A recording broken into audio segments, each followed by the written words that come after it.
Tiga. Assalamualaikum warahmatullahi wabarakatuh. Izin memperkenalkan diri, nama saya Salma Marsyafina dengan 3 digit NIM terakhir 023. Saya perwakilan dari kelompok 5 akan mempresentasikan tentang perkembangan kognitif anak.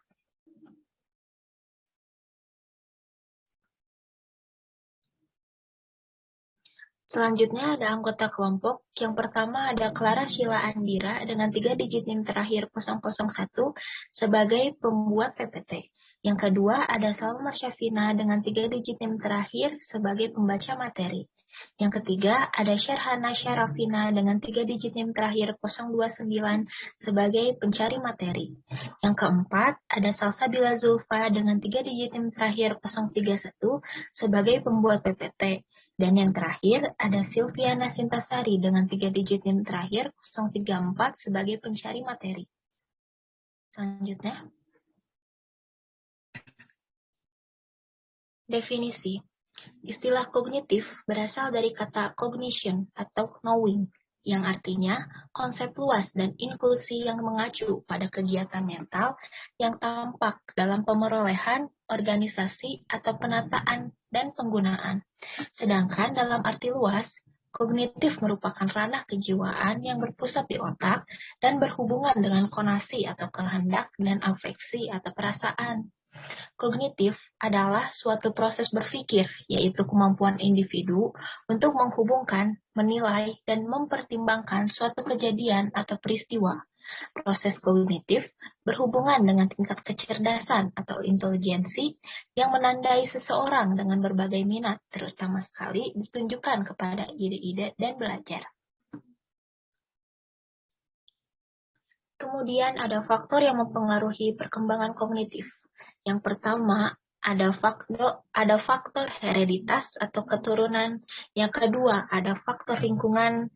Yang ketiga, ada faktor kematangan. Yang keempat, ada faktor pembentukan. Yang kelima, ada faktor minat dan bakat. Dan yang terakhir, ada faktor kebebasan. Teori perkembangan kognitif Jean Piaget. Piaget telah mengidentifikasi 4 periode utama dalam perkembangan kognitif, yaitu periode sensori motor dari lahir sampai 2 tahun.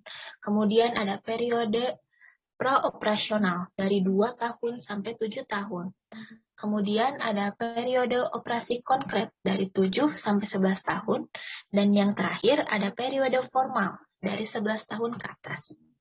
Tahap-tahap pertumbuhan intelektual menunjukkan tingkat kualitas yang berbeda dari fungsi dan bentuk kognitif yang disebut tahap perkembangan invarian, yaitu semua anak mengalami kemajuan melalui tahap-tahap dalam urutan yang persis sama, tanpa pernah melewati atau meloncati suatu tahap. Piaget berargumen bahwa tahap-tahap ini tidak pernah dapat dilewati atau diloncati anak, karena keberhasilan dalam setiap tahap dibangun dari ketercapaian tahap-tahap sebelumnya. Meskipun Piaget meyakini bahwa urutan tahap-tahap intelektual adalah tahap atau invarian, namun dia menemukan bahwa ada perbedaan individual yang besar pada tahun di mana anak masuk atau muncul dari suatu tahap tertentu. Pada kenyataannya, menurut pandangannya, faktor-faktor budaya dan pengaruh lingkungan lainnya mempercepat atau memperlambat rentangan pertumbuhan intelektual anak. Selanjutnya, kemudian ada tahap-tahap perkembangan kognitif anak Jean Piaget. Yang pertama ada tahap sensori motor dari umur 0 sampai 2 tahun. Tahap ini disebut tahap sensori motor oleh Piaget. Pada tahap ini, intelijensi anak lebih didasarkan pada tindakan indrawi anak terhadap lingkungannya, seperti melihat, meraba, menjamah, mendengar, membau, dan lain-lain. Pada tahap ini, anak belum dapat berbicara dengan bahasa. Anak belum mempunyai bahasa simbol untuk mengungkapkan adanya suatu benda yang tidak berada di dekatnya. Hal ini terutama tampak jelas sekali dalam periode ketika bahasa masih absen. Kami menyebutnya periode sensori motor, karena bayi belum memiliki fungsi simbolik. Dengan kata lain, ia tidak memiliki representasi yang dapat ia gunakan untuk memunculkan orang atau objek dalam ketidakhadiran mereka. Selain ketiadaan atas fungsi simbolik atau bahasa ini, perkembangan mental sepanjang 18 bulan pertama sangat penting karena selama masa ini, anak membentuk seluruh substruktur kognitif yang akan bertugas sebagai titik tolak perkembangan perspektif dan intelektualnya kelak, maupun reaksi afektif elementer tertentu yang sebagian akan menentukan afektivitas atau emosional selanjutnya. Selanjutnya akan dilanjutkan oleh rekan saya. Izin melanjutkan, lalu yang selanjutnya itu ada tahap praoperasional dari 2 tahun sampai dengan 7 tahun. Pada tahapan ini, tahap pemikiran praoperasional dicirikan dengan adanya fungsi semiotik, yaitu penggunaan simbol atau tanda untuk menyatakan atau menjelaskan suatu objek yang saat ini tidak berada bersama subjek. Tentang usia pada tahap ini sekitar 2-7 tahun. Tahap ini adalah jembatan antara tahap sensori motor dengan tahap operasi konkret. Perkembangan kognitif tahap operasi dibagi menjadi 2 bagian, yaitu pada umur 2-4 tahun dicirikan oleh perkembangan pemikiran simbolis, lalu yang kedua ada umur 4-7 tahun dicirikan oleh perkembangan pemikiran intuitif, lalu pada tahap ini dibahas beberapa unsur dari pemikiran simbolis, bahasa, pemikiran intuitif, dan beberapa ciri tahap praoperasi yang lainnya. Yang pertama, pemikiran simbolis atau semiotik tentang usia 2-4 tahun, lalu yang kedua ada bahasa, ketiga ada pemikiran intuitif, lalu yang terakhir ada ciri-ciri pemikiran lainnya. Pada tahap ini dibahas beberapa unsur dari pemikiran simbolis, bahasa primitif intuitif, dan beberapa ciri tahap praoperasi yang lainnya. Yang pertama itu ada pemikiran simbolis atau semiotik rentang usia 2-4 tahun, di mana umur 2 tahun, anak sudah mulai dapat menggunakan simbol atau tanda untuk mempresentasikan suatu benda yang tidak tampak di hadapannya. Lalu, pada umur 4 tahun, biasanya seorang anak sudah lancar berbicara dan menggunakan tata bahasa dari bahasa ibunya.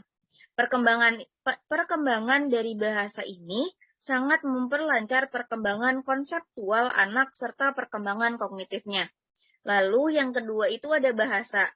Menurut Piaget, perkembangan bahasa pada tahap praoperasi merupakan transisi dari sifat egosentris ke interkomunikasi sosial. Anak belajar bahasa ucapan sama seperti kalau belajar ilmu yang lainnya, yaitu membentuk dengan mengkonstruksi bahasa. Dengan menggunakan bahasa yang salah lalu dibenarkan oleh orang tuanya, seorang anak membangun kemampuan berbahasanya. Lalu yang ketiga itu ada pemikiran intuitif. Menurut Piaget, pemikiran anak pada umur 4-7 tahun berkembang pesat secara bertahap ke arah konseptualisasi. Lalu yang terakhir ada ciri-ciri pemikiran lainnya. Pemikiran anak pada tahap ini masih egosentris. Ia belum dapat melihat pandangan orang lain. Ia percaya bahwa setiap orang itu berpikir sama dengannya. Akibatnya adalah bahwa seorang anak tidak pernah mempertanyakan pikirannya sendiri, karena itu yang paling dianggap benar. Lalu yang kedua itu ada tahap operasi konkret dari usia 7-11 tahun. Tahap operasional konkret dapat digambarkan pada terjadinya perubahan positif ciri-ciri negatif tahap praoperasional, seperti dalam cara berpikir egosentris pada tahap operasional konkret menjadi berkurang, ditandainya oleh desentrasi yang benar, artinya anak mampu memperlihatkan lebih dari satu dimensi secara serempak, dan juga untuk menghubungkan dimensi-dimensi itu satu sama lain. Tahap operasi konkret dicirikan dengan perkembangan sistem pemikiran yang didasarkan pada aturan-aturan tertentu yang logis. anak sudah memperkembangkan operasi-operasi logis. Seperti itu, operasi itu bersifat reversibel, artinya dapat dimengerti dalam dua arah, yaitu suatu pemikiran dapat dikembalikan kepada awalnya lagi. Pemikiran anak dalam banyak hal sudah lebih terarah dan teratur karena sudah dapat berpikir seriasi, klasifikasi, bahkan mengambil kesimpulan secara probabilitas. Konsep akan hilang, waktu dan ruang sudah semakin lengkap terbentuk. Ini semua membuat anak sudah tidak lagi egosentris dalam pemikirannya, mau mendengarkan orang lain dan dapat berkomunikasi dengan baik dengan orang lain. Anak pada tahap ini masih mempunyai kesulitan untuk memecahkan persoalan yang mempunyai segi dan variabel terlalu banyak. Ia juga masih dapat memecahkan persoalan yang terlalu banyak walaupun sudah memahami konsep kausalitas atau hubungan sebab akibat.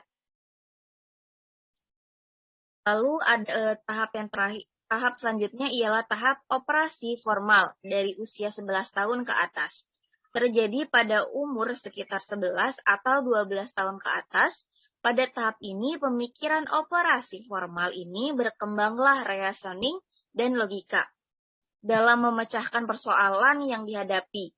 Pada tahap ini, seorang remaja sudah dapat berpikir logis, berpikir dengan pemikiran teoritis, formal berdasarkan proposi dan hipotesis, dan dapat mengambil kesimpulan lepas dari apa yang dapat diamati saat itu.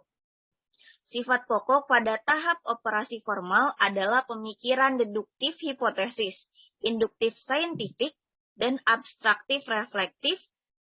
Perkembangan pemikiran pada tahap ini sudah sama dengan pemikiran orang dewasa secara kualitatif. Perbedaannya dengan pemikiran orang dewasa hanya terletak pada kuantitas, yaitu banyaknya skema pada orang dewasa. Lalu selanjutnya ada teori perkembangan kognitif anak Lev-Vygotsky. Lev percaya bahwa anak secara aktif mengembangkan pengetahuan mereka sendiri. Meskipun demikian, Vygotsky memberikan peran yang lebih penting pada interaksi sosial budaya dalam perkembangan kognitif lebih dari yang dilakukan Piaget. Teori Vygotsky adalah teori kognitif yang mengutamakan bagaimana interaksi sosial budaya menuntun perkembangan kognitif. Vygotsky menggambarkan perkembangan anak sebagai suatu yang tidak terpisahkan dari aktivitas sosial budaya. Ia percaya bahwa perkembangan ingatan, atensi, dan penalaran mencakup belajar menggunakan penemuan masyarakat seperti bahasa, sistematis, dan strategi ingatan. Dalam pandangan ini, pengetahuan tidak dihasilkan dari dalam individu, melainkan lebih dibangun melalui interaksi dengan orang lain dan benda budaya, seperti buku. Ini menunjukkan bahwa pemahaman dapat diingatkan melalui interaksi dengan orang lain dalam aktivitas kooperatif. Vygotsky menekankan bahwa interaksi sosial anak dengan orang dewasa yang lebih terampil serta teman sebaya adalah penting dalam meningkatkan perkembangan kognitif. Melalui interaksi ini, anggota masyarakat yang kurang terampil belajar menggunakan alat-alat yang akan membantu mereka beradaptasi dan berhasil di masyarakat.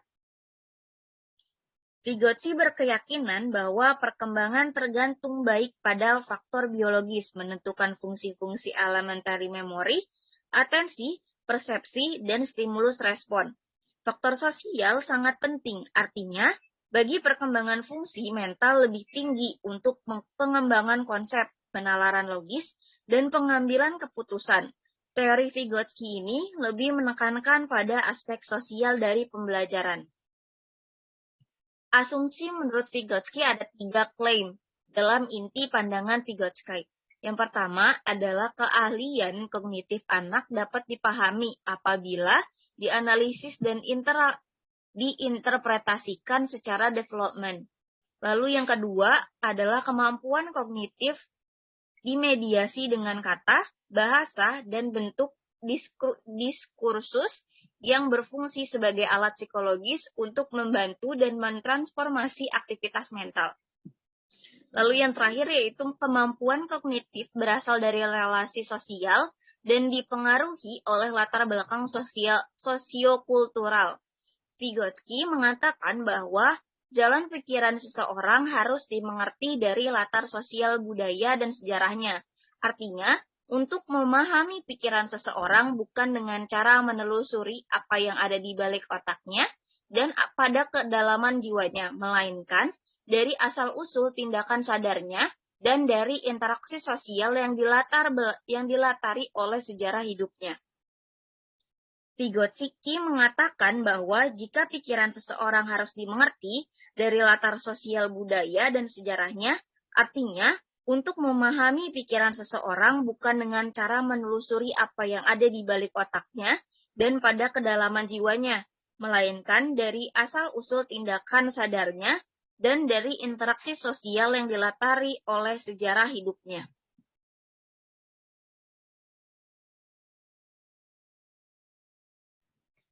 Baik, mungkin sekian dari penjelasan dari kelompok kami. Mohon maaf bila ada kesalahan.